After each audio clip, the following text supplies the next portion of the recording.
Thank you for tuning into Hinton Cast. This is Maggie Block. I am the deputy publisher at Hinton Publishing. We are so excited to be sharing these conversations that we had with authors in the Pacific Northwest who belong to communities that have historically been under-invited to share their work, aka the kind of author we publish. Now, I need to let you know that these are conversations that we had in early 2024. There's a number of reasons why we weren't able to get these podcasts out earlier. The number one being that we're a really small team who are trying to accomplish a heck of a lot. That said, these conversations are evergreen. Don't mind us if you hear us talking about something in the present tense that you now know is in the past. The knowledge, the insight, the brilliance of these conversations are going to resonate with you today. And hey, better late than never, right?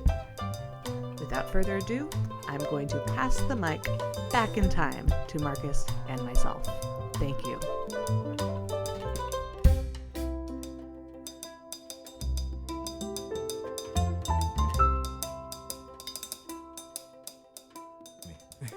All right. Welcome, lovers of literature, to the Hinton Cast.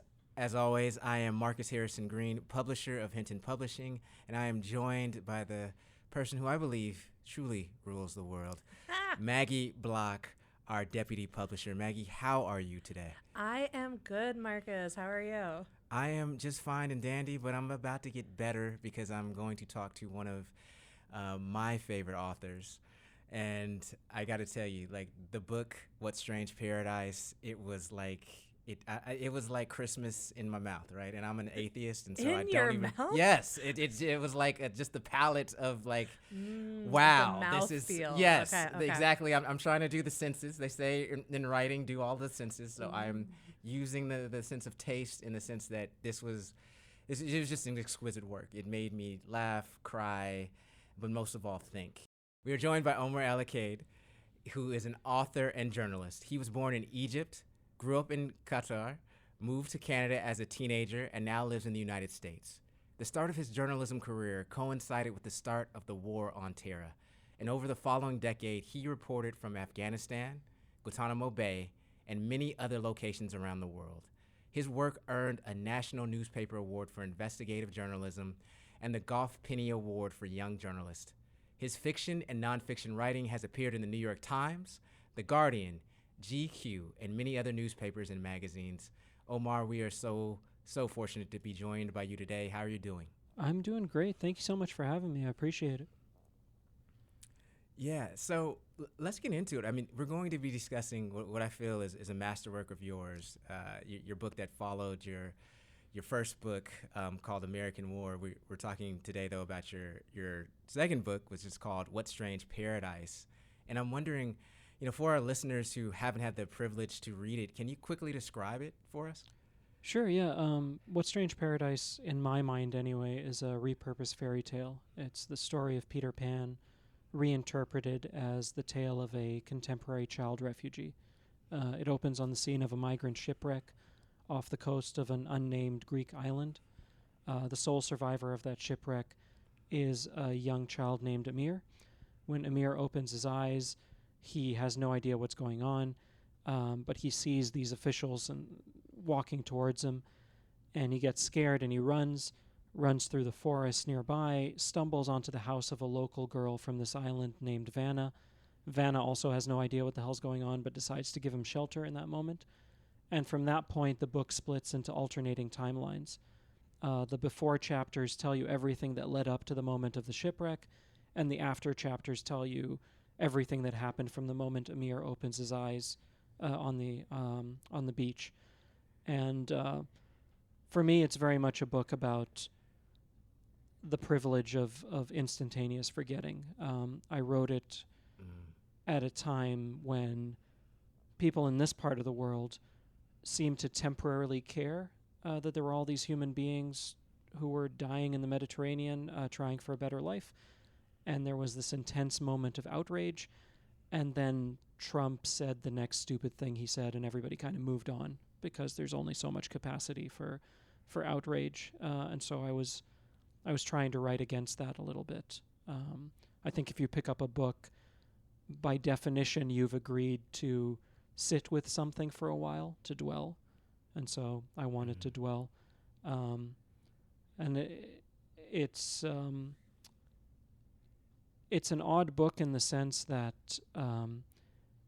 it's a very different book depending on your familiarity with the subject matter that it rips off in literary terms, which is primarily Peter Pan, the original play and the story, and the other work quoted in the epigraphs page, which is a short story called An Occurrence at Owl Creek Bridge by Ambrose Bierce.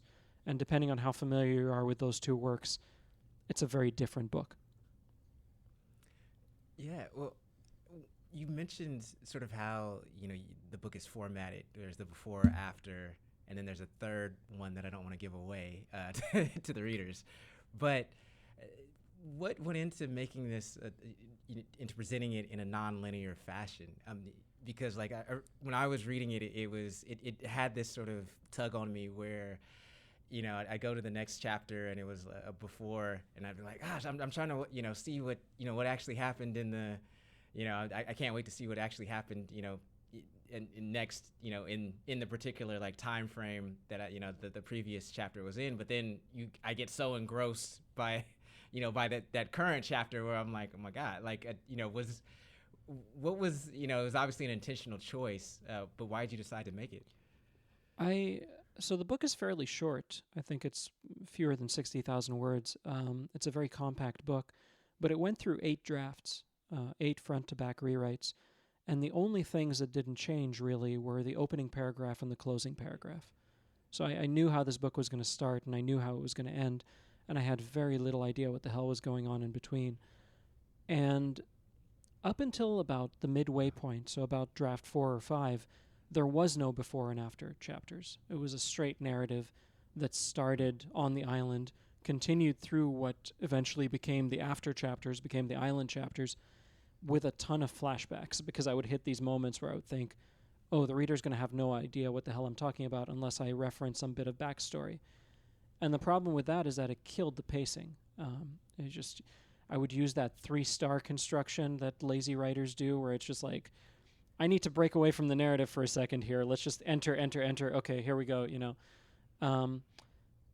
And around draft 4 or 5, I realized that I had this very sort of Old Testament, New Testament thing happening, where I had one storyline that was concerned with an exodus from Egypt, and I had one storyline that was concerned with a miraculous rebirth. And I thought, what would it look like if I tried to codify this in some way structurally? And that's when this before and after thing came into play. Once I had that, it generated a bunch of sort of technical issues.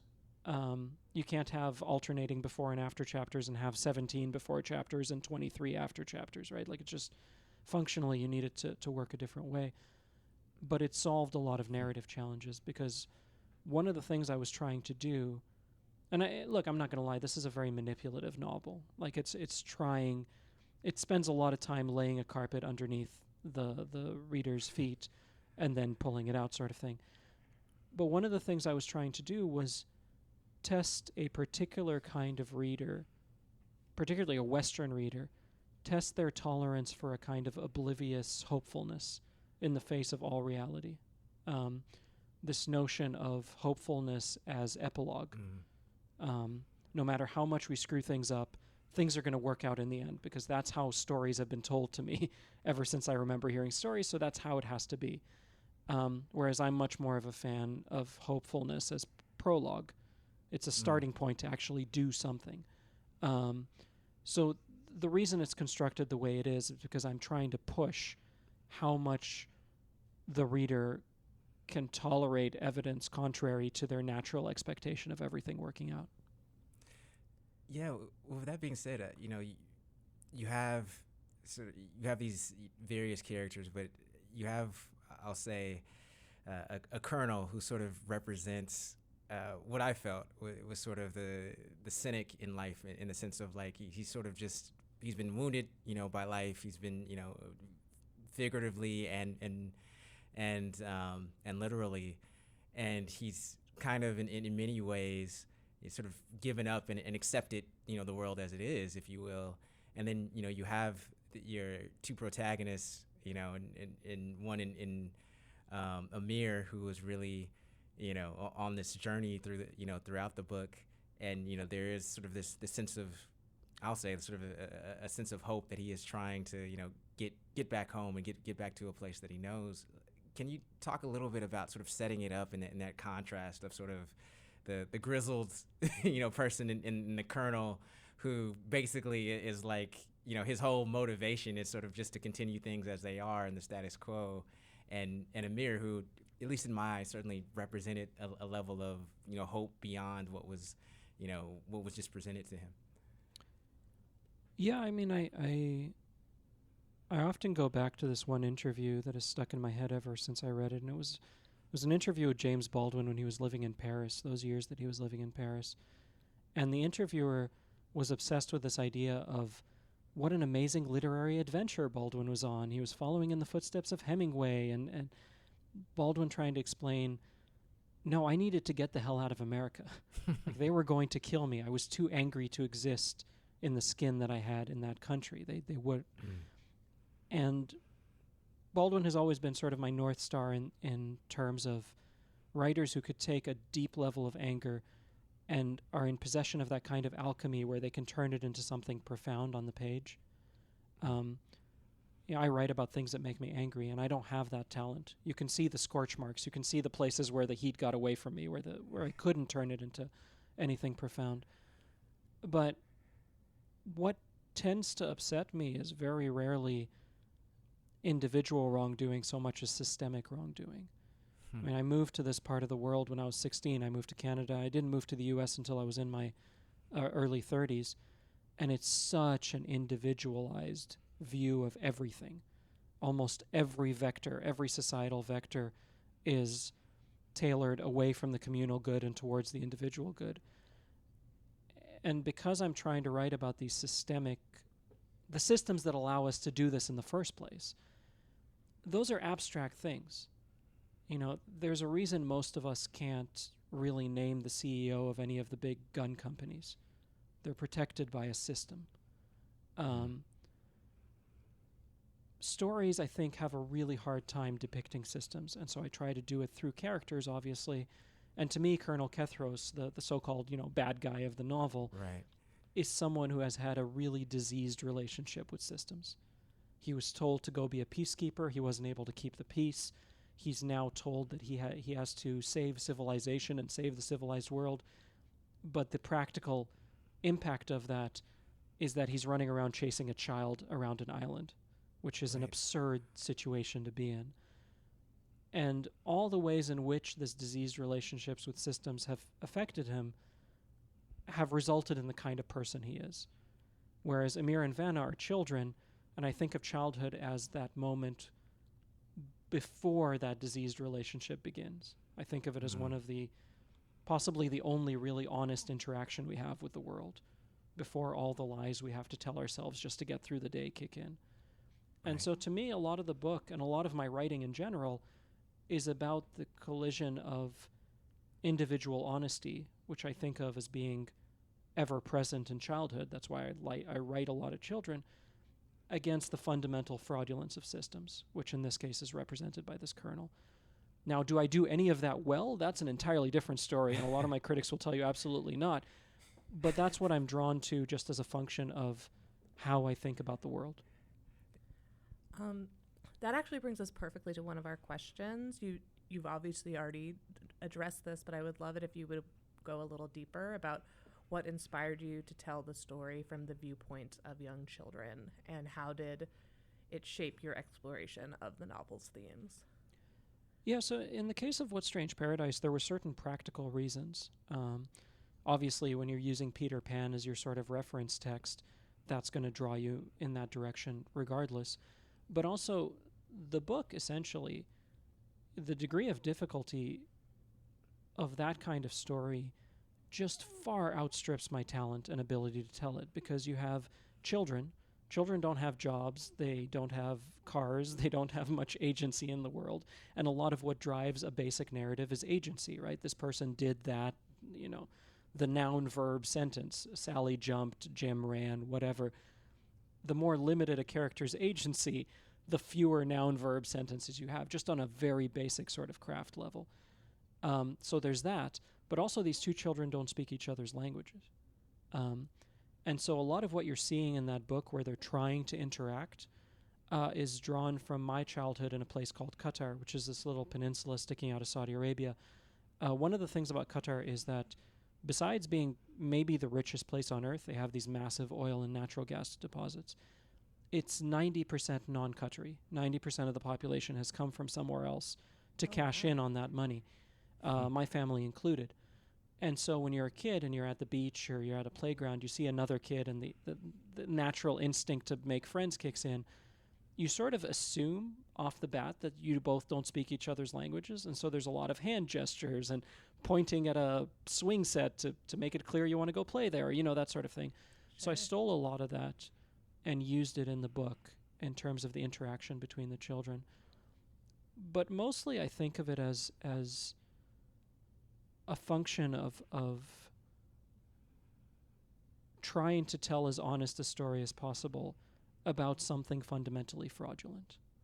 I spent a lot of time covering the military. When I was a journalist, I spent a lot of time covering the military, covering the business world, the tech sector. And one of the things about these silos, these institutional silos, is that they develop their own language. And it's a language almost opposed to meaning. So to give you an example, in Guantanamo Bay, nobody was ever interrogated. Of course, people were interrogated left, right, and center. They just never used that word. They would say the detainee has a reservation. Detainee has an 8:30 p.m. reservation. They're not going to a restaurant. They're going to be taken to the shack, and they're going to be interrogated. The language that authorizes monstrous things is not chaotic. It is not absent of meaning. It is deliberately anti-meaning. And when I'm trying to tell a story about any of those systems, out of a sense, I think of cowardice more than anything else, I fundamentally retreat into childhood, because say what you will about any kind of childhood, it is not anti-meaning. There is an endless curiosity and engagement with the world, and all of that makes meaning. And so I think at a very sort of abstract level, that's one of the reasons I retreat into childhood with a lot of my stories. One of the things that I want to ask you, too, about the book is, you certainly, and you talked about it in brief earlier, but, the book definitely addresses the dynamics of us versus them, in a divided world that explores the refugee experience and, the perspectives of both migrants and natives. And so I want to ask you, how did you navigate the challenge of presenting these contrasting viewpoints while also avoiding, stereotypes and fostering empathy for these characters? That's a fascinating question. Thank you for that. I'm obsessed with stereotypes. I'm really obsessed with them, because the part of the world where I grew up. So when I was 5 years old, my dad had to get the hell out of Egypt. The economic situation was getting bad. The political situation was getting bad. He had a close call, and he needed to leave. And my dad loved Egypt. I mean, he marinated in that place. He knew all the poets. He read all the literature, the music. And even he was like, I need to get the hell out. And that's how we end up in Qatar. And so from the age of 5, I've been a guest on someone else's land. And that is reflected in every piece of writing I do. If you pick up my first novel, American War, there's a map at the beginning of that book where it's set in a future United States, and I've given the Southwest back to Mexico, and part of the eastern seaboard is underwater, and Florida's gone. And I have very little respect for the inherent sanctity of the nation state as an entity. And that's just a function of the kind of life I've had. If someone is deeply patriotic or nationalistic, that's their business. I'm not going to judge them. Maybe I'll secretly judge them, but I'm not going to outwardly judge them. It doesn't matter to me. I just, as a function of the kind of life I've had, I have a very tenuous relationship with the notion, what feels to me like the very artificial notion of a nation state. And that's also because the part of the world I come from, about 100 years ago, a bunch of British and French guys sat around and drew some lines on the map, and now we have Lebanon. So there is a sense of malicious abstraction to it to me as well.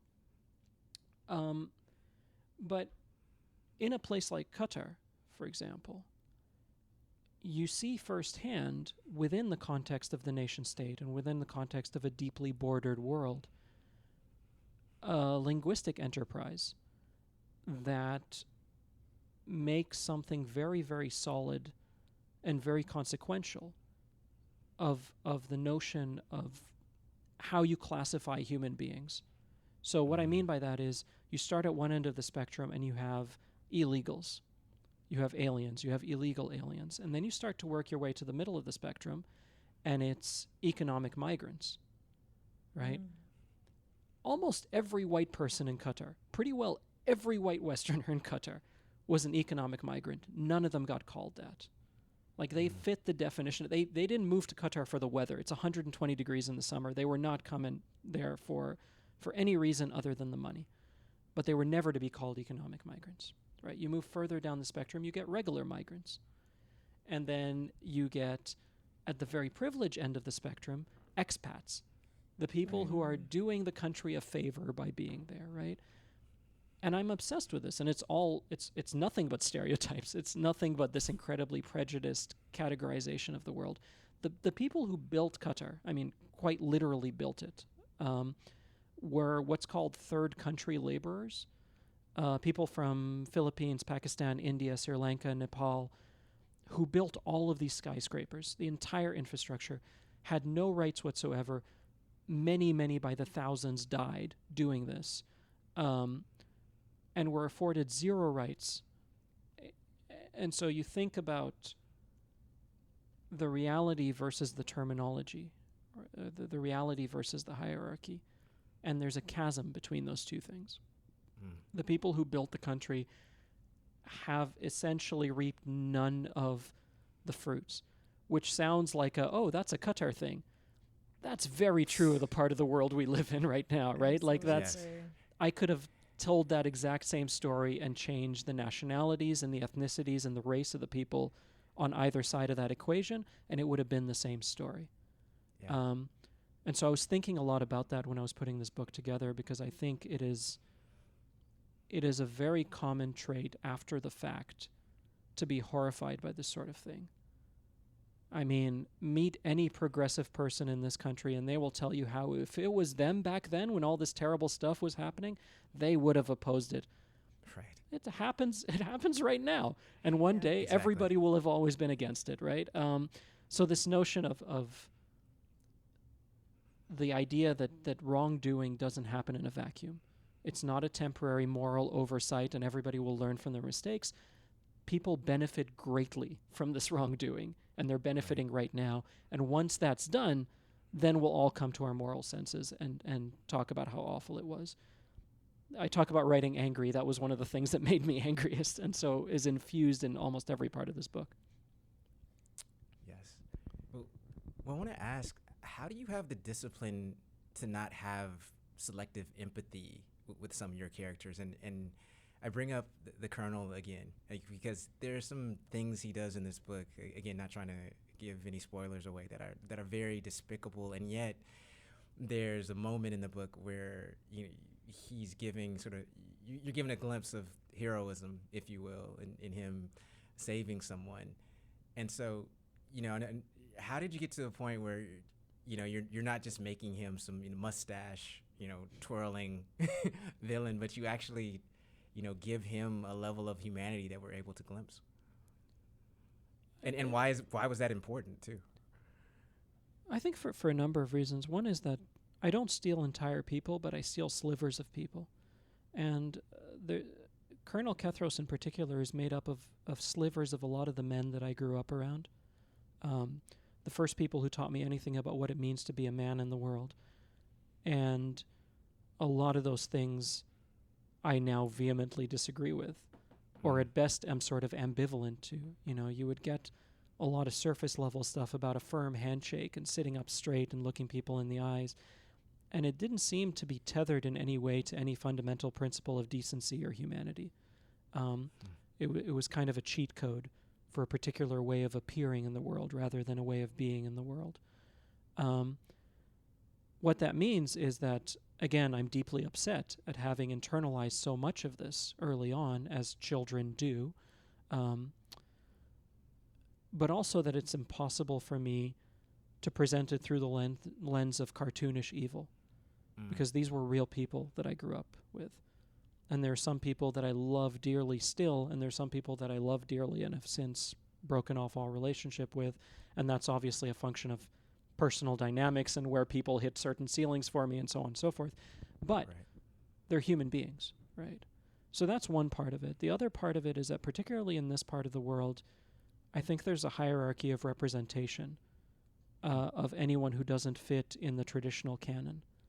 You know, if the Victorians weren't speaking on your behalf, you don't really fit into the traditional canon. You have to fight your way in.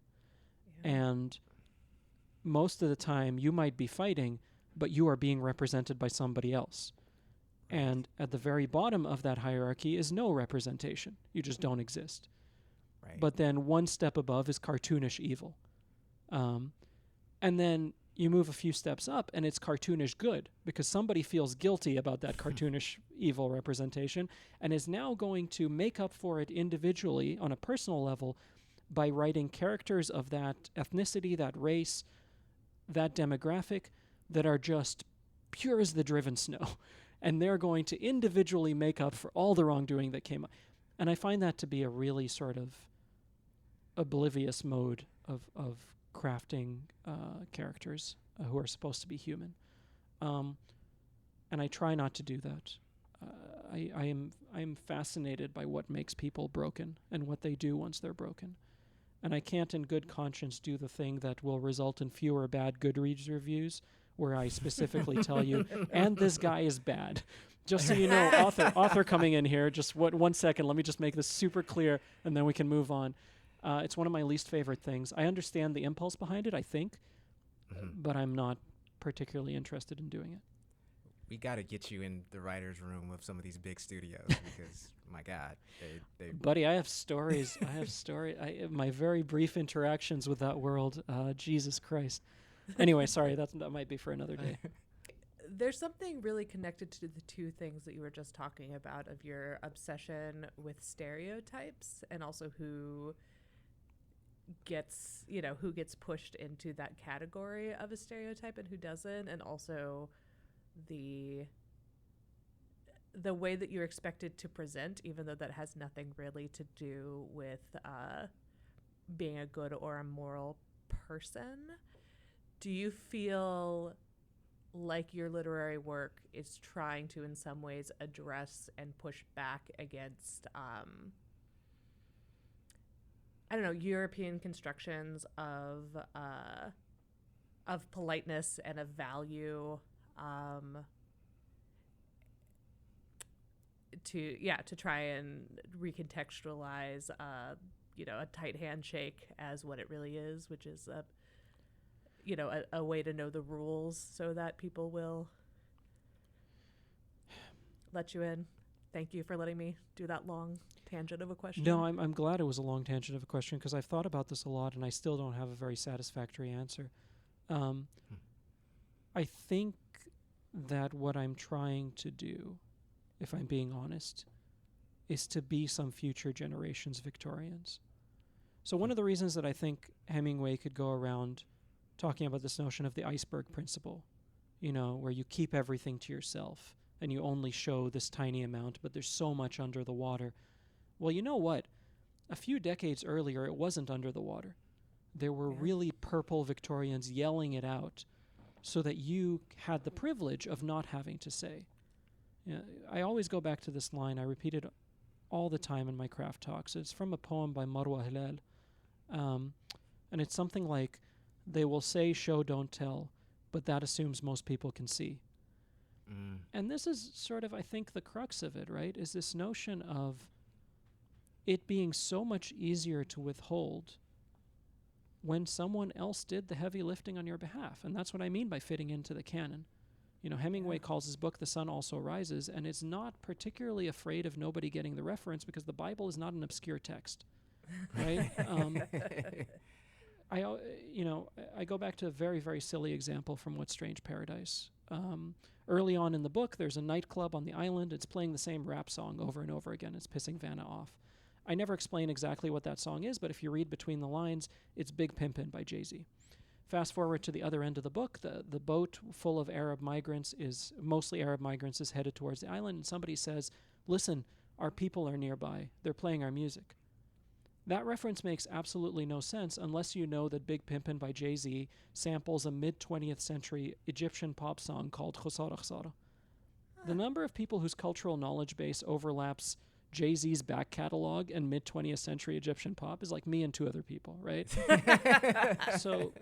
Well, now the world knows. Yeah. We're trying to spread it. Knows, right? So you're walking this kind of ridiculous tightrope where if I stop and explain all of that in the middle of the text, I've basically killed any power that might have. So I fall off one side of the tightrope. If I don't, and people don't have the sort of cultural knowledge base to get it, it's as though it was never there at all. And so you've fallen off the other end. And so when I read my writing, some parts of it feel to me too purple, too Victorian, too not withholding, and then other parts feel too withholding because I know that I'm writing predominantly for an English-speaking Western audience that's not going to have this reference base. It's a losing game either way, and so what I'm trying to do, I think, is yell so that there is another generation that if I'm lucky enough to be read more than 20 minutes from now, if I'm read into the future, there's a baseline, there's a bit of shouting that's been done so that they can be quieter and they can follow the advice they're getting from every MFA program to show, not tell, because somebody's told. Is that ideal? Is that what I wanted to do with my writing life? Probably not. Maybe I don't have the talent to do anything else, but that is what I think about a lot when these questions of what the hell are you doing here pop up in a sort of grander sense. Can I ask you to clarify when you say that, like, you're being purple or there were purple Victorians that were shouting these things? What does purple mean? Just people don't say, they intone melodically. There's a lot of descriptions of what the sky is doing. It's just what you would traditionally call bad writing. It's just, you're just putting a lot of it on the page, and it's very dramatic, melodramatic, and emotional, and that sort of way of being.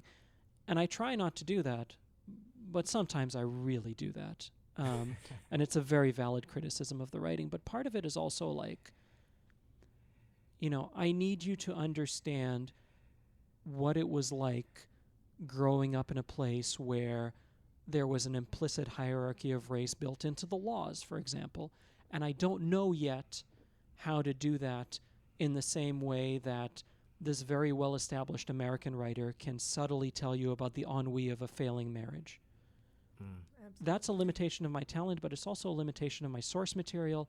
It's a limitation of the number of stories that have been done about this topic. It's a limitation of expectation of shared experience, right? Right. Absolutely. It's one thing to write a story about Ohio for people who know Ohio in and out.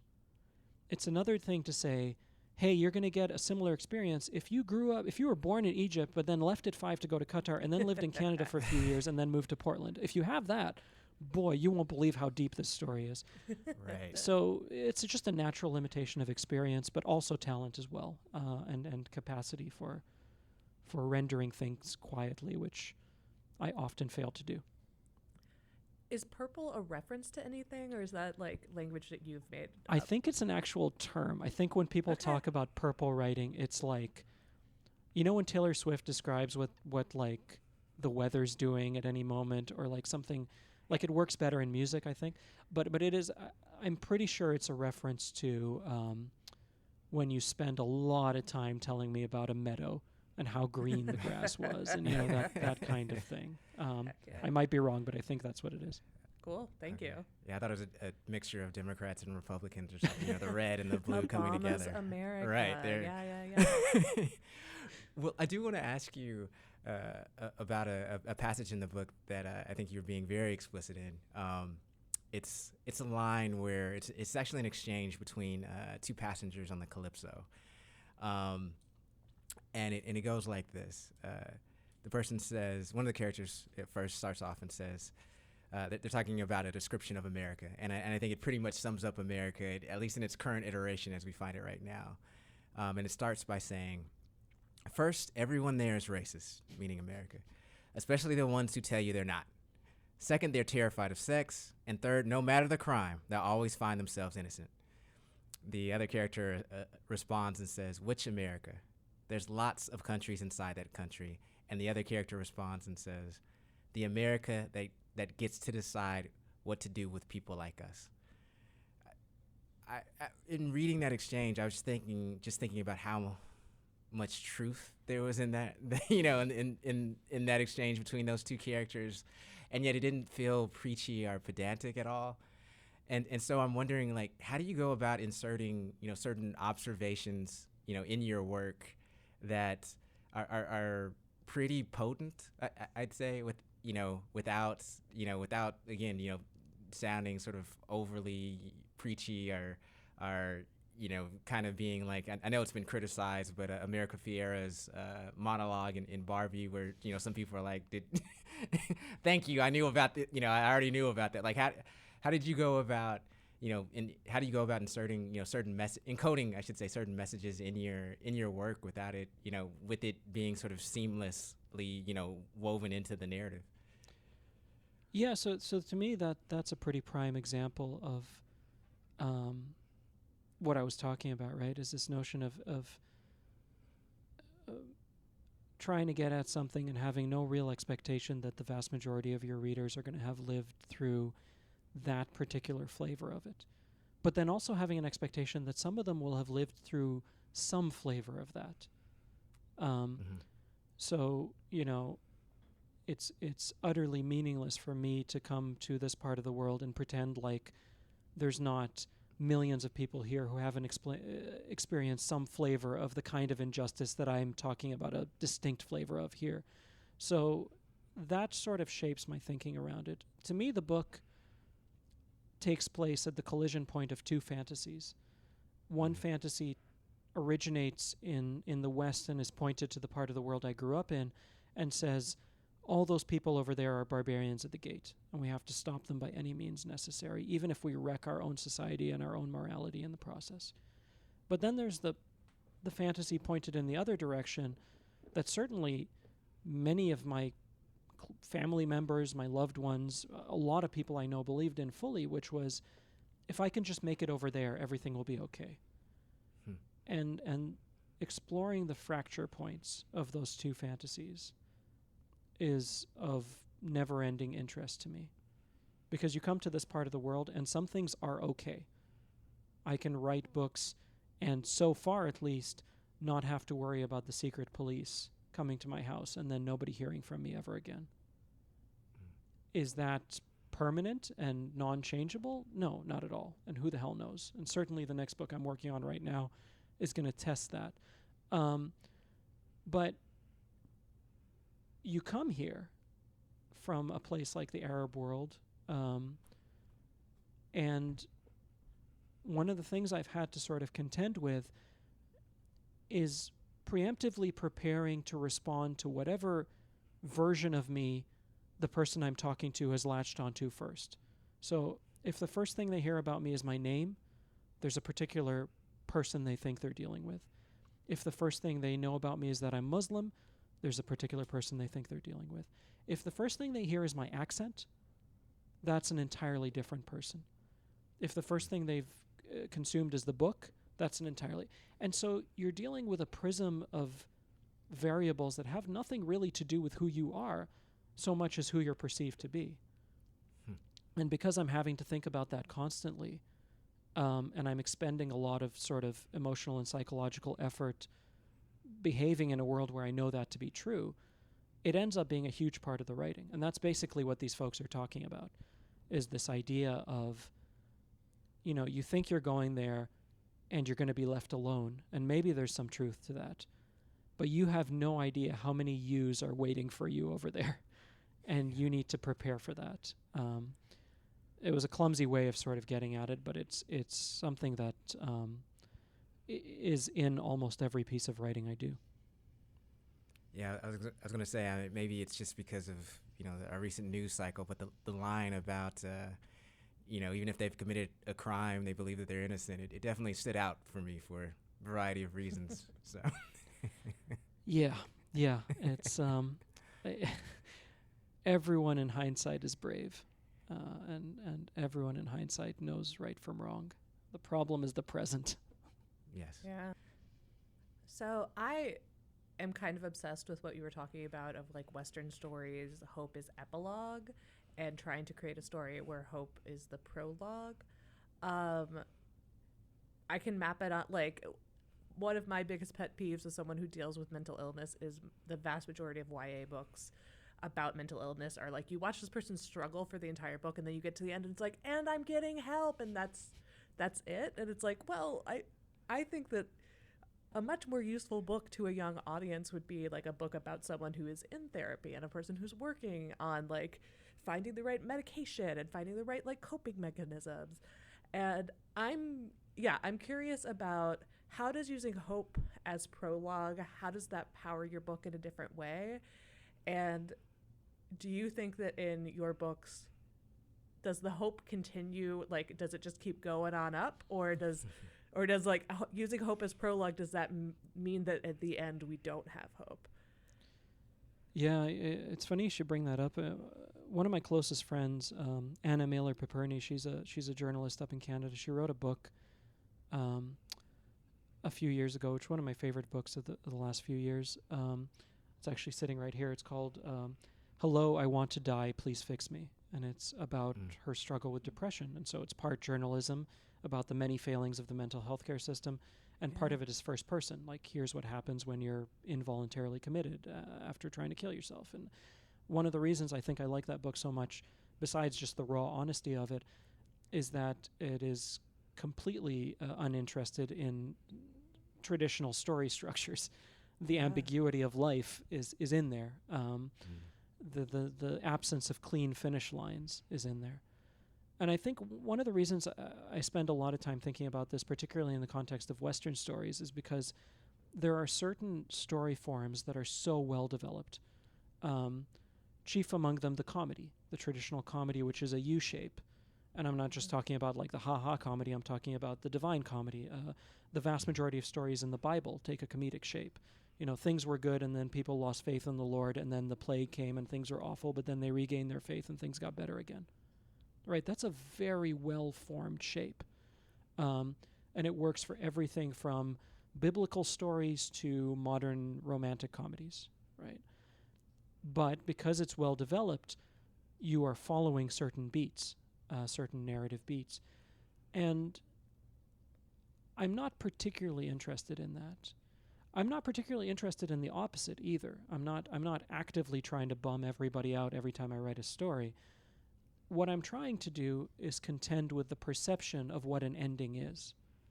Because among the many, many privileges that exist in this world, the privilege of deciding an ending point and the privilege of deciding a beginning point, which, not to get super political, is something you're seeing right now. Where does history begin? History begins with the last horrible thing that was done to my people, therefore justifying everything that happens from that point onwards. The privilege of developing a starting point and an ending point, interrogating that, is of far more import to me than actually developing a starting point and ending point. For some bizarre reason, every time I write a story, I know exactly how it's going to start and how it's going to end. The only thing I know for both novels, for most of my short stories. The interrogation that happens in between of why I pick those and why the reader might pick different interpretations of a start and an ending. The first 4 people who read What Strange Paradise had 4 entirely different interpretations of what the hell was happening in that book. Wow. And I'm obsessed with that. It's fascinating to me. So it's not so much the idea of hope as prologue or hope as epilogue in a narrative sense, but rather in an intent sense. Why are you gravitating towards this beginning or this end? Yeah. Well, I do want to move into some questions on craft with you really quickly. One of the things that I've very much appreciated about the book, and what I think is a sort of a masterstroke, was how you were able to inject humor into the book at certain times that didn't tonally disrupt the narrative. And I'm thinking of a time when Amir, he ends up encountering a housekeeper, and he repeats a line that he heard before on the boat on the Calypso. And so I'm wondering, how do you navigate that balancing act of writing in humor at truly appropriate times so that it's additive to the story as opposed to distracting from the story? This is going to come as a complete surprise to anyone who's been listening to me so far or has read literally any fiction I've written. But I used to write comedy. That was early on in college. I wrote a lot of comedy. I love it as a medium because it's much more binary in the sense that if I write a story, a piece of short fiction or a novel, and my goal is to make you think, and you pick it up and you read it and you think, oh, this is a piece of shit. Technically, I've still achieved my goal. Whereas comedy, you're laughing or you're not laughing, right? Like you can see much more the actual cause and effect relationship in a clearer light, and in a light that's so clear that I think it scares a lot of writers. I know a lot of writers of quote-unquote literary fiction who are terrified of comedy because you don't want to be seen as a clown. And you don't want to be seen as frivolous and unserious, because we all got into this business to be taken as seriously as possible. That's the whole point, right, is to be feted at the awards ceremonies and talked about in very serious terms. And a lot of that is horseshit, to be honest. A lot of that is just people don't know how to do it and are scared of it. But also, to be honest, the books are so depressing that if I infuse any amount of comedy in there, it reads like the funniest things anyone's ever read because of the subject matter I've chosen.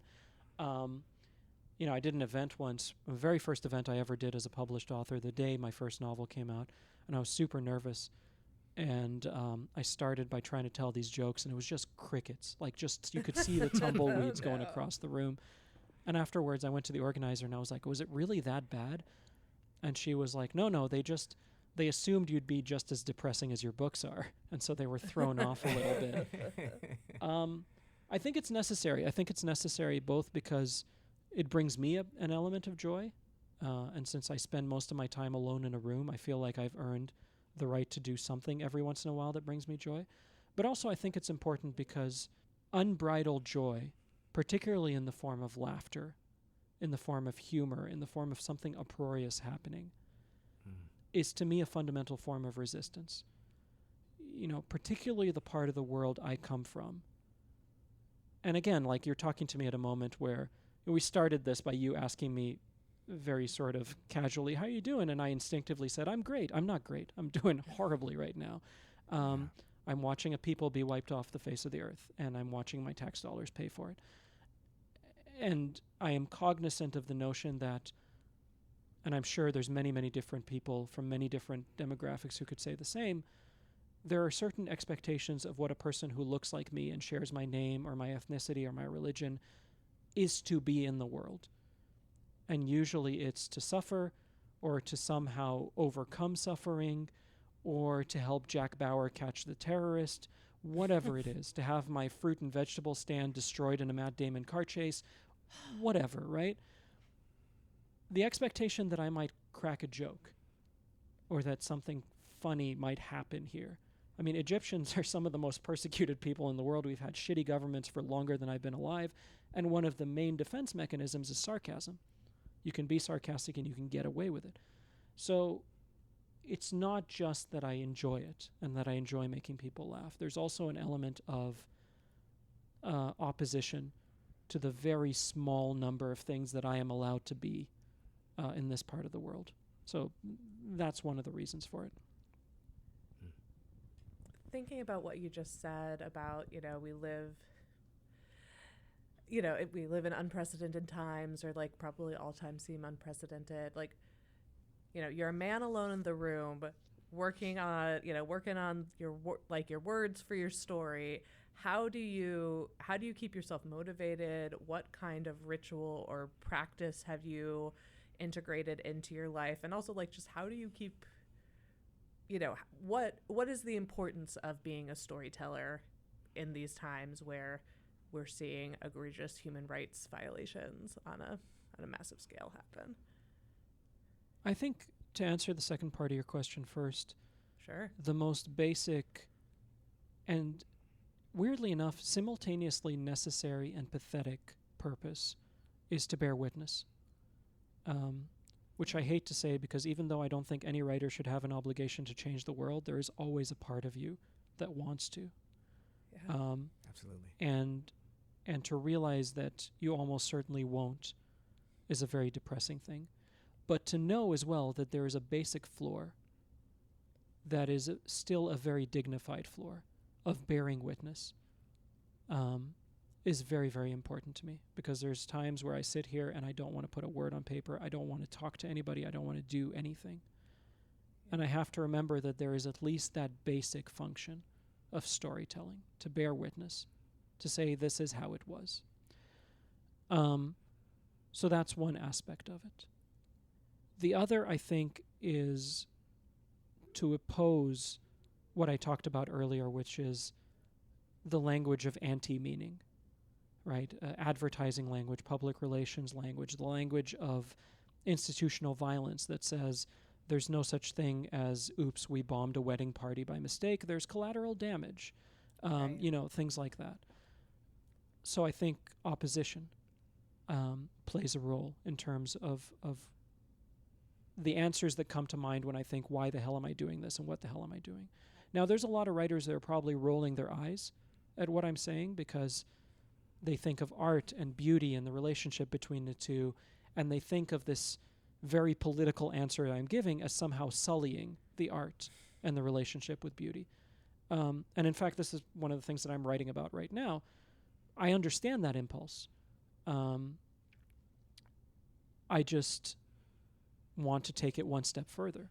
If we are engaged with art as a conduit of beauty, then surely, however beautiful that lake is at dawn that you've been describing for a page and a half, a missile obliterating a family's house is taking more beauty out of the world than whatever the hell that lake is putting into it. And so I do think of it as not an exclusively political obligation. I think of it as necessarily infused with art as a conduit of beauty. So these are the things that I think about when I write my incredibly political, long-winded novels about all the things that are going on in the world that I dislike.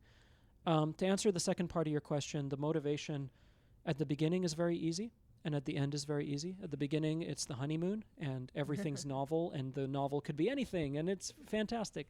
And at the end, maybe you have a book deal, or maybe you can see the last chapter on the horizon, and you can pull yourself towards it. The middle is the problem. When you're at the bottom of the valley, you've written 4 drafts, you know there's at least another 4 to go. That's when it's really bad. And I pull a couple of tricks. I have a giant wall calendar on the other side of this wall behind me that has every day of the year on it. And if I write 1,000 words, I draw a little X. And once you have a few X's in a row, it becomes really important for some weird psychological reason not to break that streak. So these are just pure tricks. There's nothing noble about any of this. It's just Pavlovian, I think. And then also I remind myself that no matter how much the act of writing is painful for me, not writing is more painful. And the most cathartic thing in my life is not the writing, it's having written. At the end of every writing session, to see those words on the page, even if they're complete garbage and I'm going to delete them the next day, that to me is where I derive most of my sense of self-worth. It's not healthy. I don't recommend being this way in the world. It's just brutal a lot of the time. But I also feel it. I feel it when I'm done writing for the day, that I've accomplished something. And so I lean very hard on that, on knowing that after the fact, the thing that I'm having a lot of trouble with is gonna pay off. And then also I remind myself that I'm living in a house with, last week's ice storm aside, with power and heat, and I'm not worried about a missile falling on my house. And I make stuff up for a living. There's an immense amount of privilege involved in all of this. That weirdly doesn't help. It should help. It would help if I was a good person, because then I not would how be it like, oh, works. surely I must, continue the work now that I understand my relative privilege. It doesn't help at all. Yeah. At best, it's a centering mechanism. But the other stuff, the tricks do help. Yeah, you got to trick your brain. Absolutely. Gamify writing. Well, let me ask you this, because you are a journalist by trade, and I know one of the things they say about fiction is fiction is the lie that tells the truth. And so I want to ask, like, how has journalism informed how you write and what you write about? On almost every level, journalism has informed my fiction writing. On a practical detail level, a lot of the details in American War especially are taken from the assignments that I had in Afghanistan and Guantanamo Bay. What Strange Paradise, from the time I spent covering the aftermath of the Arab Spring in Egypt. So there's elements of scenery detail, for example. Also, journalism was the education that I didn't get in college because I never went to class. My degree's in computer science. I can't program my way out of a paper bag. I never went to class. I spent all my time at the student newspaper. My education in the world came when I was hired at the Globe and Mail, which is the national paper up in Canada. And I got to see the world. I got to witness history firsthand. I got to be edited by the most unsentimental editors on earth. Backdesk editors at newspapers do not give a shit about anything you find precious. My first day at the Globe and Mail, Greg O'Neill, the backdesk editor, the dean of the backdesk editors, sat me down and said, "Listen, kid, I'm going to tell you the same thing I tell every reporter who walks into this building. At the Globe, all writers are gods, and all editors are atheists." And it was his way of explaining to me what they were about to do to my copy. Like, they were going to slash this thing, one adjective too many. 10 years of that, and my writing is as purple as it is right now. So you can imagine what it was like on the beginning of that. So as a technical writing education, it was invaluable. Also, it allowed me to temporarily enter certain worlds that otherwise I might have had to commit years to. So I never worked in tech, but I was a tech reporter for 5 years. And I got to see the ugliness of that particular machine.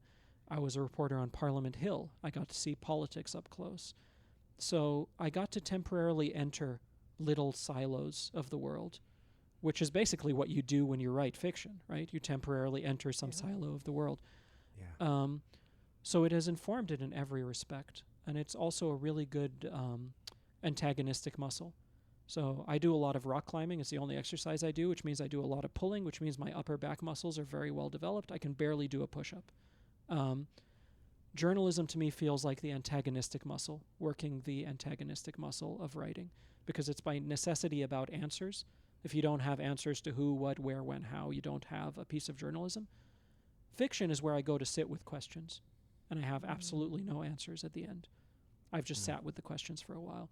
So in that sense, it feels like alternating at the gym between leg day and, upper body, lower body, or something like that. It's one of the best things I ever did for my creative writing career was go into journalism. And one of the best things I ever did for my journalism career was take classes in creative writing. They've been very, very symbiotic in that regard. So we have a question that we ask every guest. It's called Apropos of Nothing. As the title states, it has nothing at all, for the most part, to do with anything that we've talked about before. But you know what? Because you brought up the wonderful world of journalism, and I just had a couple of friends who have been let go from the Los Angeles Times. I do want to ask you, how in the hell do we save journalism in this country? Because there are so many layoffs. I mean, even I know you're close to Portland. What I want to say, the Oregonian, which is the paper of record over there. It's what went down to, I want to say, 3 days a week. Versus the 7 days that it used to publish. Oh, I didn't know that. Yeah, there are walkouts at various other papers of record around the country. To people demanding better wages. How do we save journalism and without it being the purview of a benevolent billionaire, quote unquote, to come in and and provide resources? Yeah, I mean, short of abolish capitalism, I guess, which is my answer to a lot of these kinds of questions. Yes. Solve a lot. It would solve a lot. It's a very difficult question to answer because almost everything is fraught with downsides. So my natural instinct is to say, treat it like the public good that it is. Yes. Which is a very weird thing to say in America, where even healthcare isn't treated like a public good. But the problem with that is that a lot of times you are covering the same governments that would be responsible for treating you like a public good. And that's where it becomes problematic.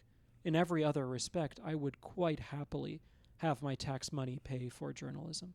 Because one of the really insidious things about the absence of journalism is that you don't know what you're missing. You don't know what you don't know. Absolutely. Right? What corruption has not been uncovered? Who the hell knows, right? So that's my natural instinct would be to say, treat it like a public good. There are models of community-based journalism that are at least trying to do something, and they're usually based on something like a mix of subscription revenue, special fundraising events, and some advertising of some sort. The problem with those is it's like talking to somebody who's like, yeah, I'm a self-made guy. You know, I got $300,000 from my parents, but other than that, I'm a self-made, because there's usually some kind of billionaire or like, you know, some rich person for whom this is a pet project on the other side.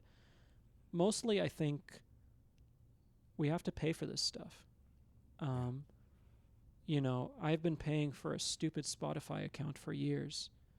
I go to the New York Times and it's like, hey, you've run out of articles, and I'm outraged. How dare you? And that's a perception thing, right? One day we will have enough calamities that could have been completely uncovered by journalism that weren't, to the point where people are going to say, oh, we really need to put our money into this. I hope we reach that day, but I'm also terrified of what happens between now and then. It's a really, really difficult question to answer, and I feel so badly for these incredible journalists, particularly at the LA Times, who were let go, yesterday, I believe. Yeah. Because nobody goes into journalism for the money.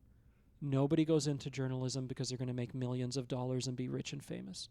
They go because they believe in the civic good that this profession provides. And to see the good or previously good news outlets really, really struggle and have to ask you at every article to give them 15 cents and turn off your ad blocker, whereas Fox News and all these right-wing deranged silos of fantasy are asking for none of that. Yeah. You extrapolate, and it's you don't even need to extrapolate. We are there now. It's so much easier to get shitty news for free than to get good news that you have to pay for. That's a people problem. We need to change our perception and what we actually value in society. I know that's not a good answer, but it's the only thing I can sort of come to. It's that a real answer. Yes. Yeah, that is a real answer, I suppose. On that note, support local journalism, folks. I gotta say, Omar, just thank you so much. This has been such a fruitful and beneficial conversation. I know that listeners got a ton out of it today, and I just want to say thank you again for your time. Thank you so much for having me and for putting up with my rambling answers. I really appreciate it. I loved your rambling answers. And yeah, I just want to echo thank you for doing the writing that you do. And thank you for giving us the opportunity to dive deeper into what you've put out there. Yeah. Thank you. Get the book, What Strange Paradise, hopefully at an independent bookstore. But if you must order, go to IndieBound. Anyway. Oh, that doesn't even exist. I guess bookshop.org. Our bookshop.org. Excuse me. IndieBound Excuse is me. dead. Long live bookshop.org. There you go. Thank you. Thank you. Anyway.